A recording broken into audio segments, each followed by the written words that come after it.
You know what really grinds my gears? When guys claim they want honesty in a relationship, but totally lose it the moment you give it to them straight. I'm Sarah, 32, and I just went through the most ridiculous breakup of my entire dating life over something that shouldn't even faze a mature adult in 2025. Let me break down this whole saga from the start, because it's a perfect example of everything wrong with men and dating culture today. Ethan and I had been together for 9 solid months when this mess exploded. I genuinely thought we had something real, maybe even long-term. He had a steady tech job that paid decently, owned a condo instead of shacking up with random roommates, and seemed like he had his life together, unlike the other guys I'd dated who were still figuring out how to do laundry without shrinking their clothes. We met through a dating app, and from our first brunch date at this cozy spot in the city, I could tell he was different from my usual type. He asked smart questions about my marketing job, remembered little details about my chaotic family, and seemed genuinely curious about me as a person, not just trying to hook up. For the first few months, everything felt seamless and easy. He planned actual dates, not just let's chill nonsense. He always split bills fairly without making it awkward. And he never pulled those annoying mind games, like waiting hours to text back just to seem aloof. It wasn't long before I genuinely started believing this was what a healthy, grown-up relationship was supposed to feel like. Ethan had this close-knit crew from his university days, Jake, Ryan, and Matt, who all got married young and seemed to see him as some kind of lone wolf legend for staying single this long. They had these regular guys' nights every few weeks, which I actually liked because it showed Ethan had his own life and interests outside of me. The only thing that occasionally got on my nerves was how his friends would drop these snarky little remarks about today's dating scene whenever I was around.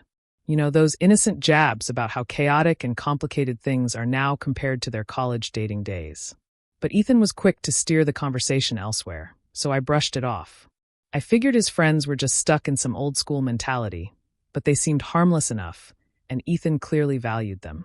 What I loved most about Ethan was that he never turned our relationship into some intense investigation or background check.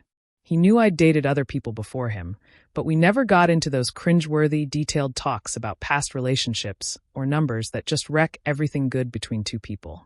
I thought we were both mature enough to get that everyone has a romantic past, and what really mattered was the connection we were building now. The chemistry between us was electric. We hardly ever fought about anything serious, and he'd even started dropping hints about meeting his family over the holidays. For the first time in years, I let myself picture a real future with someone. Maybe we'd move in together when my lease was up. Maybe we'd even start talking about engagement or long-term plans. Everything in our relationship felt like it was moving forward smoothly and naturally. For the first time in my dating life, I wasn't dissecting every text or conversation for hidden meanings or warning signs. I felt completely secure and confident in where we stood, which was honestly a totally new feeling for me. Looking back, I should have known that kind of comfort was too good to last. The conversation that blew everything up happened on a random Tuesday night in early winter. We were chilling at Ethan's condo after grabbing some Indian takeout, lounging on his cozy sectional, watching some awful reality dating show where contestants were oversharing about their past relationships for the whole world to see. Ethan made a casual remark about how he couldn't fathom why anyone would broadcast their personal life for millions to judge. I shrugged and said something about how people have different boundaries when it comes to privacy and sharing. Then Ethan mentioned how his friend Jake had been griping about dating apps nonstop, saying modern dating was broken because people don't take commitment or relationships seriously anymore, unlike the good old days. I couldn't help but roll my eyes and called it a classic guy cop-out, blaming apps and culture instead of looking at their own flawed attitudes and behaviors. Ethan got this curious look and asked me to elaborate on what I meant. So I dove in, explaining how most guys who whine about modern dating are the same ones with unrealistic, contradictory expectations for women. They want someone with basically no romantic or sexual past, but who's somehow a pro at relationships and intimacy. It's a ridiculous double standard that screams insecurity and immaturity. Ethan went quiet for a second, then asked if I thought someone's full relationship and sexual history should matter at all to their current partner. I could tell exactly where this was going. And honestly, I was getting annoyed we were even having this conversation. I told him straight up that anyone obsessing over body count in 2025 is just weak, insecure, and emotionally stunted. I laid out that it's totally normal and healthy for adults to have some relationship and sexual experience as they go through life. Judging someone solely on their past choices is just a weak move by insecure people trying to feel better about themselves. Ethan asked if I really thought that view applied to every possible situation. I didn't hesitate to double down. I told him any guy who can't handle his girlfriend having a romantic or sexual past is probably lousy in bed and terrified of being compared to someone who actually knows what they're doing. I was getting more fired up as we went on because the whole conversation felt so backward and pointless to me.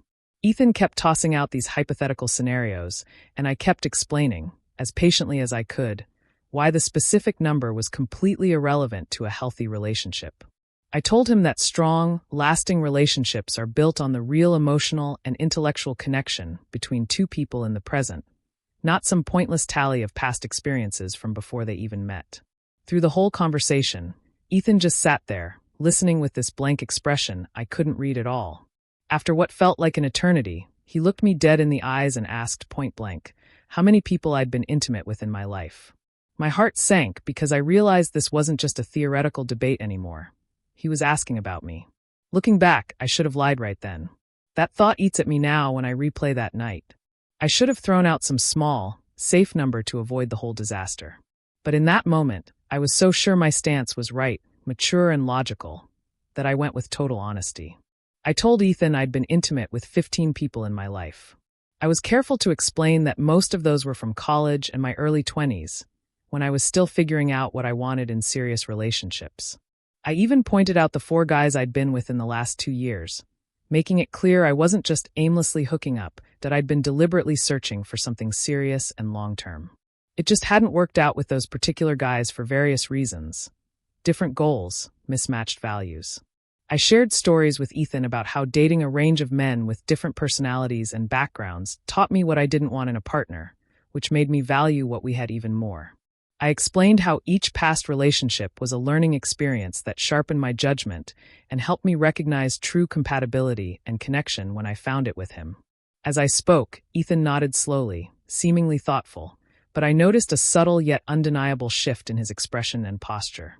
When I finished laying it all out, he went quiet for what felt like forever. Then, in a low voice, he said he needed some time to process everything I'd shared, not necessarily about us, but to sort through his own emotional reaction to the information.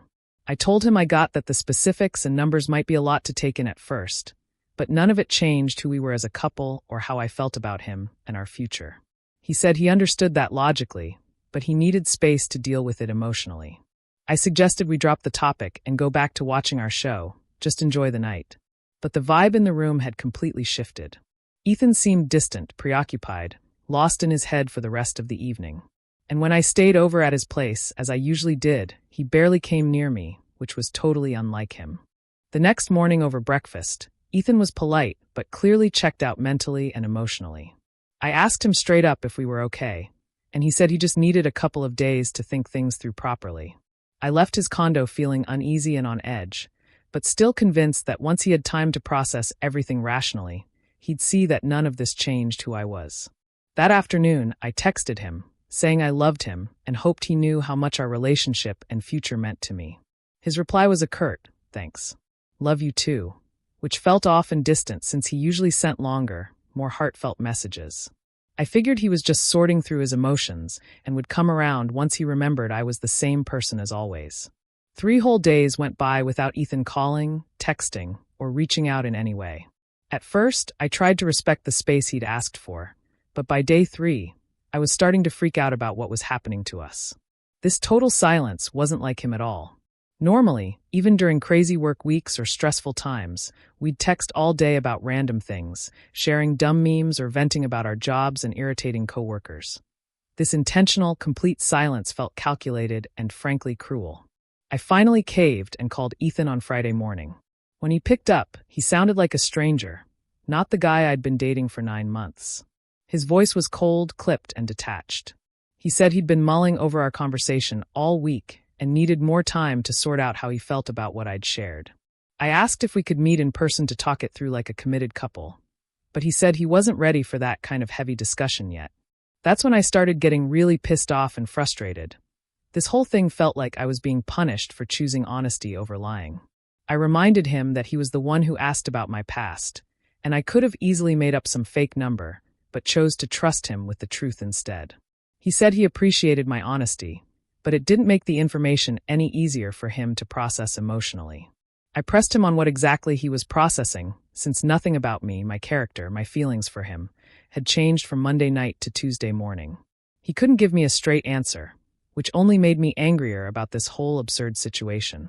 The call ended with him saying he'd reach out when he was ready for a serious talk. 2 full weeks went by with zero communication. I texted Ethan multiple times, asking if we were really going to toss out 9 months of a genuinely solid, healthy relationship over something so utterly trivial and irrelevant. His replies were always brief, vague, and non-committal. I could see on his social media that he was out with his friend group, posting photos from their usual hangouts, bars, burger joints, acting like his life was totally fine. Meanwhile, I was driving myself crazy trying to figure out what was happening to us and our future. I called him one last time, and it went straight to voicemail without even ringing. When he finally called back 2 days later, his voice had that same icy, distant tone I was starting to despise. He said he'd been talking to people he trusted and reflecting deeply on what he wanted in a long-term partner and potential spouse, and he'd concluded that we weren't compatible for the future he pictured. I asked him point-blank if this whole breakup was really about the number I'd shared, and he claimed it was about us having fundamentally different values and expectations around relationships and commitment. I told him that was the most absurd, immature thing I'd ever heard, that he was throwing away something real, meaningful, and special over his own insecurities. He admitted I might be right, but said he couldn't just flip a switch and change how he felt about what I'd told him. The breakup call itself was gut-wrenching, but what came in the weeks and months after was somehow even worse than I could have imagined. Ethan said we should take a break, to figure things out, which I instantly knew was just a spineless way of saying it was over for good without owning up to it. I was furious and heartbroken, but part of me still clung to the hope that he'd eventually see how ridiculous and immature this whole thing was. About 3 weeks after our last talk, I was grabbing groceries at Walmart when I ran into Ryan, one of Ethan's old college buddies. I thought this could be a chance to get some clarity on what Ethan was really thinking, so I struck up a friendly conversation. It started out fine. He asked how I was holding up, and I said I was managing but that Ethan and I were navigating some tough relationship stuff. Then Ryan got this smug, knowing grin and said, "Yeah, Ethan filled us all in on what went down between you two." My stomach sank, and I felt like I might puke right there in the aisle. I asked what he meant, and Ryan said Ethan had spilled every detail of our situation to their entire friend group. He added that they all agreed Ethan had dodged a bullet and was smart to end things before our relationship got any more serious. I felt utterly humiliated, betrayed, and sick to my stomach.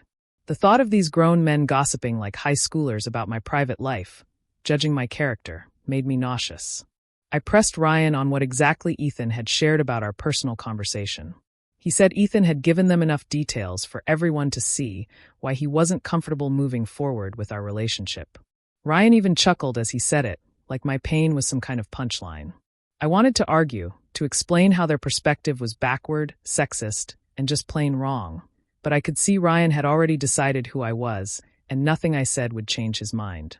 He made some snide remark about how girls like me always act like the past doesn't matter and consequences don't exist. But guys aren't dumb enough to fall for that anymore. The conversation lasted maybe 5 minutes, but it obliterated any hope I had of fixing things with Ethan. I realized he hadn't just dumped me.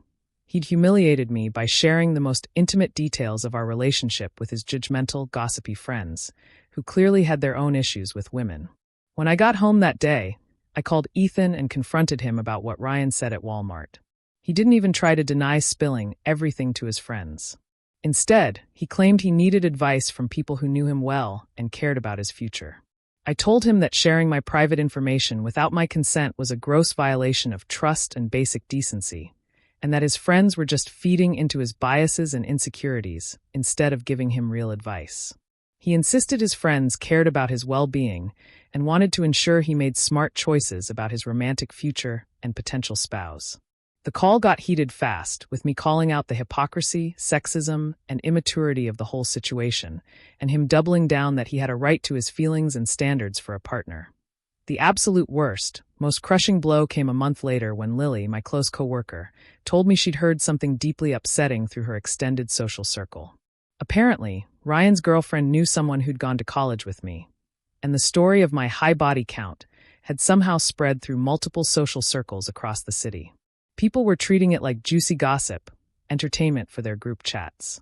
Along the way, the details got warped, exaggerated, and twisted, like a bad game of telephone.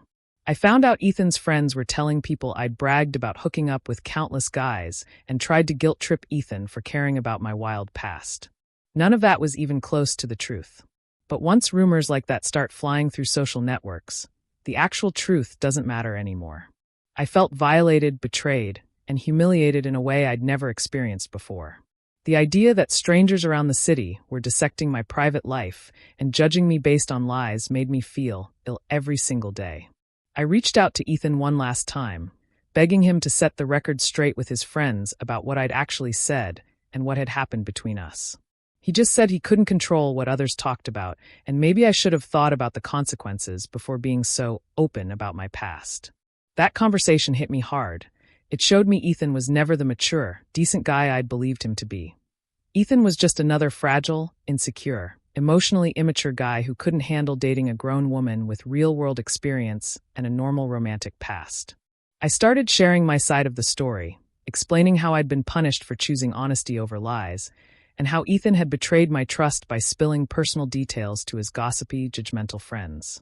But the damage to my reputation was already done, spreading like wildfire through social circles.